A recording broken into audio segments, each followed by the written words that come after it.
జరిగిన పరిస్థితి అందరికీ కూడా తెలిసిందే. గత చరిత్రలో ఎప్పుడూ జరగని విధంగా ఏకంగా 99% వాగ్దానాలు అమలు చేశాం. ఎప్పుడు జరగలేదు ఆంధ్ర రాష్ట్ర చరిత్రలో కానీ దేశ చరిత్రలో కానీ ఈ మాదిరిగా మేనిఫెస్టో అన్నది ఒక పవిత్ర గ్రంథంగా భావించి అదొక బైబిల్ గాను, అదొక ఖురాన్ గాను, అదొక భగవద్గీత గాను భావిస్తూ టిక్కు పెట్టమని చెప్పి ప్రతి ఇంటికి పంపించి టిక్కు పెట్టమని చెప్పి ప్రతి అడుగుతూ ఆ ప్రతి అక్క చెల్లెమ్మల ఆశీస్సులు తీసుకుంటూ ఆ ఇంట్లో ఉన్న అవ్వాతాతల దీవెనలు తీసుకుంటూ ఏ రోజు కూడా ఈ మాదిరిగా బటన్లు నొక్కడం ఏకంగా 2,70,000 కోట్ల రూపాయలు ఎటువంటి వివక్ష లేకుండా ఎటువంటి లంచాలు లేకుండా ఏ నెలలో ఏమిస్తామో అని ముందే చెప్పి క్యాలెండర్ ప్రకటించి ఆ నెలలో అది తప్పకుండా ప్రతి సంవత్సరం తూచా తప్పకుండా ప్రతి సంవత్సరం అది జరిగేట్టుగా చేస్తూ ఏకంగా 2,70,000 కోట్ల రూపాయల వివిధ పథకాల ద్వారా మాట తప్పకుండా జరగడం కూడా గతంలో ఎప్పుడూ కూడా చూడలేదు, జరగలేదు. ఇవన్నీ కూడా నేను ఏదైతే చెప్తా ఉన్నానో ఇవన్నీ ఎప్పుడూ చూడని మార్పులు, గతంలో ఎప్పుడూ జరగని సంస్కరణలు. విద్యారంగంలో అయితేనేమి, వైద్య రంగంలో అయితేనేమి, వ్యవసాయ రంగంలో అయితేనేమి, సామాజిక న్యాయం అంశంలో అయితేనేమి, మహిళా సాధికారత అంశంలో అయితేనేమి, గవర్నెన్స్ విషయంలో అయితేనేమి ఎప్పుడు జరగని చూడని సంస్కరణలను కూడా తీసుకొచ్చు. ఇవన్నీ నేను ఏదైతే చెప్తా ఉన్నానో ఇవన్నీ మనం చేసి చూపించి ప్రజల మన్ననలు పొందిన తర్వాతే ఎన్నికలకు వెళ్ళాం. ఎన్నికల్లో ఏమైందో తెలీదు. 5 సంవత్సరాలు కళ్ళు మూసుకుంటే చాలా అయిపోయింది. 5 సంవత్సరాలు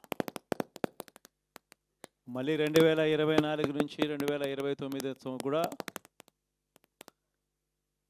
అదే మాదిరిగానే కళ్ళు మూసుకుంటే 2029 కూడా కళ్ళు మూసుకుంటే వచ్చేస్తుంది. ఇవి మనం గుర్తుపెట్టుకోవాల్సిన అంశం ఏమిటి అని అంటే సినిమాలో ఓన్లీ ఫస్ట్ హాఫ్ మాత్రమే అయ్యింది. గతంలో కూడా ఇదే మాదిరిగా పరిస్థితులు ఉన్నప్పుడు కూడా మనం ఏ మాదిరిగా పైకి లేచాము అన్నది కూడా మీ అందరికీ తెలిసిన విషయాలే. నేను ఒక్కటే మీ అందరికీ చెప్తా ఉన్నా, ప్రజల్లో ఈరోజు మనం చేసిన మంచి ఉంది. ఇంటింటికి మనం చేసిన మంచి ఇంకా బ్రతికే ఉంది. ప్రజల్లో ఈరోజు మనం చేసిన పాలన మీద విశ్వసనీయత అనే పదానికి అర్థం ఈ రోజుకి కూడా ప్రజల్లో ఉంది. గడప గడపకు మనం చేసిన మంచి ఇంకా ప్రజల్లో బతికే ఉంది. మరి ఇవన్నీ ఉన్నప్పుడు మళ్ళీ మనం లేయడం కూడా తథ్యం. కాకపోతే కొంచెం టైం పడుతుంది, ఆ టైం ఇవ్వాలి. ఆ టైం ఇచ్చినప్పుడు, అది జరిగినప్పుడు, పాపాలు పండినప్పుడు ఖచ్చితంగా మళ్ళీ మనం పైకి లేస్తాం. ఈ విషయం ప్రతి ఒక్కరం కూడా గుర్తుపెట్టుకోవాలి. ఎందుకు ఈ మాట కూడా చెప్తా ఉన్నానంటే రాజకీయాలలో అన్నిటికన్నా ముఖ్యమైన అంశం క్యారెక్టర్, విలువలు, విశ్వసనీయత. ఈ పదాలకు అర్థం తెలిసి ఉండడం రాజకీయాలలో చాలా అవసరం. రాజకీయం అంటే ఎల్లవేళలా అధికారమే కాదు. అధికారంలో లేనప్పుడు కష్టాలు ఖచ్చితంగా వస్తాయి. కానీ ఖచ్చితంగా కష్టాలు వచ్చినప్పుడు మనం ఖచ్చితంగా ఏ రకంగా రియాక్ట్ అవుతామన్నది మన చేతుల్లో ఉంది. విలువలు, విశ్వసనీయత లేని మనిషిగా రాజకీయాలు చేద్దామా, లేదా కష్టాలు వచ్చినప్పుడు ఆ కష్టాలను ఎదుర్కొని హుందాగా నిలబడుతూ మళ్ళీ 5 సంవత్సరాలు కళ్ళు మూసుకుంటే 5 సంవత్సరాలు అయిపోతాయి, మళ్ళీ 5 సంవత్సరాల తర్వాత మన పాలన వస్తుంది, మన ప్రభుత్వం వస్తుంది, అప్పుడు మళ్ళీ మనమే ఆందోళన ఎక్కుతామన్నది కూడా గుర్తుపెట్టుకొని అడుగులు వేస్తామా అన్నది మనలో ప్రతి ఒక్కరూ కూడా ఆలోచన చేసుకోవాలి. ఇదే మన ప్రభుత్వం అధికారంలో ఉన్నప్పుడు కులం చూడలేదు, మతం చూడలేదు, ప్రాంతం చూడలేదు, రాజకీయాలు చూడలేదు. చివరికి ఏ పార్టీకి ఎవరు ఓటు వేశారు అన్నది కూడా చూడకుండా ప్రతి పథకము కూడా డోర్ డెలివరీ చేయించాం మనం.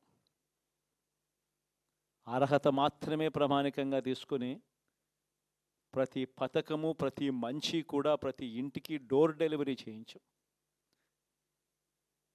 అలా ప్రతి మంచి, ప్రతి పథకము డోర్ డెలివరీ చేసిన ప్రభుత్వం మనదైతే, పాలన మందైతే, ఈరోజు కేవలం వాళ్ళ పార్టీకి ఓటు వేయలేదు అని మాత్రమే,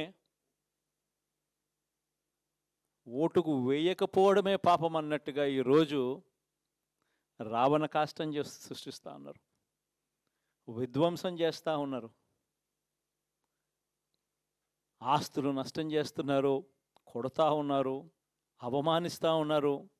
ఇవన్నీ శిశుపాలుని పాపాల్లో భాగాలుగా ఇవన్నీ అప్పుడే పాపాలు మొదలయ్యాయి. ఒకవైపున మనమేమో మనకు ఓటు వేయకపోయినా కానీ ఏ రోజు కూడా డిస్క్రిమినేషన్ చూడలేదు. అటువంటి వాళ్లకు కూడా మనం డోర్ డెలివరీ చేసిన ప్రభుత్వం పాలన మందైతే, ఈరోజు కేవలం ఓటు వేయలేదన్న ఒకే ఒక కారణంతో ఏకంగా కొడతా ఉన్న పాలన వీళ్ళది. ఈ పాపం ఊరికే పోదు. రెండవ పాపం చంద్రబాబుది కూడా అప్పుడే పండింది. బహుశా కేంద్రం ఈ రకమైన కేంద్రంలో ఈ రకమైన పరిస్థితులు బహుశా ఎప్పుడు ఉండిండవేమో. ఈ రకంగా కేంద్రంలో 240 ఎంపీలు మాత్రమే వచ్చిన పరిస్థితులు, రాష్ట్రంలో ఏకంగా వీళ్ళకు కూడా ఈ మాదిరిగా మంచి నెంబర్లు వచ్చిన పరిస్థితులు, ఎన్డీఏలో మళ్ళీ చక్రం తిప్పుతా ఉన్న పరిస్థితులు. ఇలాంటి పరిస్థితుల్లో కూడా ప్రత్యేక హోదాను అడక్కపోవడం చంద్రబాబు చేసిన మరో పాపానికి కూడా మరో నాంది. ఇలాంటి పరిస్థితుల్లో కూడా ప్రత్యేక హోదా మనం అడిగి తెచ్చుకోలేకపోతే రాష్ట్రంలో ఏ ఒక్క యువకుడు కూడా క్షమించడు చంద్రబాబు నాయుడు. మనం కొంచెం ఈ పాపాలు పండేదాకా మనం గట్టిగా దీన్ని నిలబడగలిగితే, ముందుకు తీసుకొని పోగలిగితే ఈ పోరాటాన్ని ఆటోమేటిక్గా శిశుపాలని 100 పాపాలు ఫాస్ట్గా ఎరోడ్ అయిపోతాయి. కాబట్టి ప్రతి ఒక్కరూ ఈ విషయాలన్నీ గుర్తుపెట్టుకోమని కోరుతాం. ఇవన్నీ బహుశా నేను చెప్పేటివన్నీ కూడా మీ అందరికీ కూడా తెలియనేటివి కాదు. కేవలం నేను మీ అందరికీ గుర్తు మాత్రమే చేస్తా ఉన్నా. కష్టాలు రావడం అన్నది సర్వసహజం. కష్టాలు ఇలా మనం ఎదుర్కొని నిలబడడం అన్నది మన చేతుల్లో ఉన్న అంశం అన్నది మాత్రం ఖచ్చితంగా ప్రతి ఒక్కరూ గుర్తుపెట్టుకోమని మీ అందరితో కూడా కోరుతా ఉన్నాను.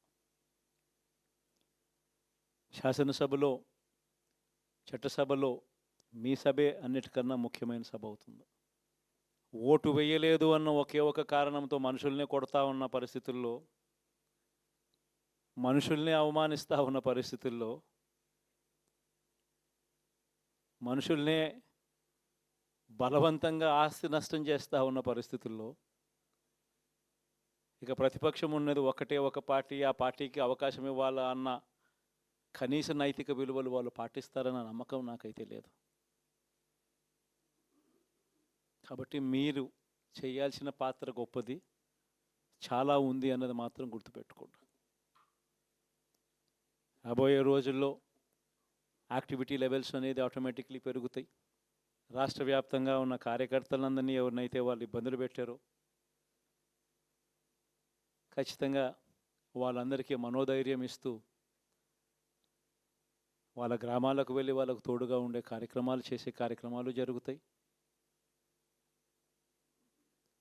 రాబోయే రోజుల్లో ఇంకా టైం గడిచే కొద్దీ ప్రజల్లోకి వెళ్ళే కార్యక్రమాలు ఇంకా ముమ్మరం అవుతూ పోతాయి. చివరికి ప్రజల్లోనే ఉంటాం. ప్రజలతో కలిసి పోరాడే కార్యక్రమం వేగంగా టైం గడిచే కొద్దీ మనము వేగంగా అడుగులు ముందుకు వేస్తాం. ఒకటి మీ అందరికీ చెప్తా ఉన్నా, ఏకంగా 14 నెలలు పాదయాత్రలు చేశాం. ఆ వయసు ఈ రోజుటికి నాకుంది.